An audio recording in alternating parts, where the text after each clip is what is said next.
এবারের কোপা আমেরিকায় প্রথম গোল করলেন লিওনেল মেসি। সঙ্গে সঙ্গে আর্জেন্টিনা ও কানাডাকে হারিয়ে গেল প্রতিযোগিতামূলক ফাইনালে। বুধবার সেমিফাইনালে বিশ্ব চ্যাম্পিয়নরা জিতল 2-0 গোলে। আর্জেন্টিনার অপর গোলদাতা জুলিয়ান আলভারেজ। ফুটবল প্রেমীদের চমকে দিয়ে কোপা আমেরিকার সেমিফাইনালে উঠেছিল কানাডা, কিন্তু তাদের স্বপ্নের দৌড় থেমে গেল বিশ্বজয়ীদের সামনে। চোট সারিয়ে আজ ফিরেছিলেন মেসি, তাতে আর্জেন্টিনার আরও শক্তি বৃদ্ধি হয়। দলগত শক্তি, রণকৌশল বা ব্যক্তিগত ফুটবল দক্ষতা, কোনো ক্ষেত্রেই আজ আর্জেন্টিনাকে টেক্কা দিতে পারেনি কানাডার ফুটবলাররা। সেটাই ছিল স্বাভাবিক। আর্জেন্টিনার প্রথম গোল 23 মিনিটে মাঝমাঠ থেকে রড্রিগো ডি পল বল বাড়ান অ্যালভারেজকে। গোল করতে ভুল করেননি এই স্ট্রাইকার। বম্বিত শেষ চেষ্টা করেও সফল হয়নি বল আটকাতে। দ্বিতীয় গোল 51 মিনিটে দলের পক্ষে দ্বিতীয় গোলটি করেন অধিনায়ক মেসি।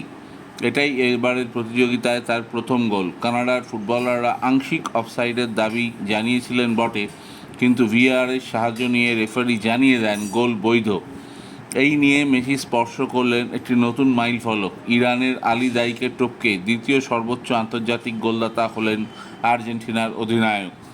এবার ইন্টারন্যাশনাল তালিকায় ক্রিস্টিয়ানো রোনাল্ডোর পরেই রয়েছেন তিনি জানিয়েছিলেন, আজ সকালে আর্জেন্টিনার ফুটবলারদের একত্রিত করে তোমাদের এই ম্যাচটা জিততে হবে এবং ফাইনালে উঠতে হবে, চ্যাম্পিয়ন হতে হবে।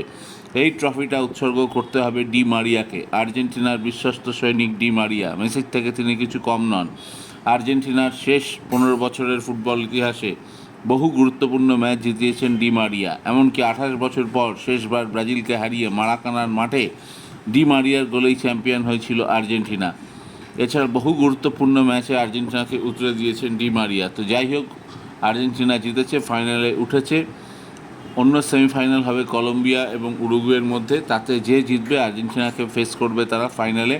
ভারতীয় সময় সোমবার 15 তারিখ সকাল 5:30টায় ম্যাচ।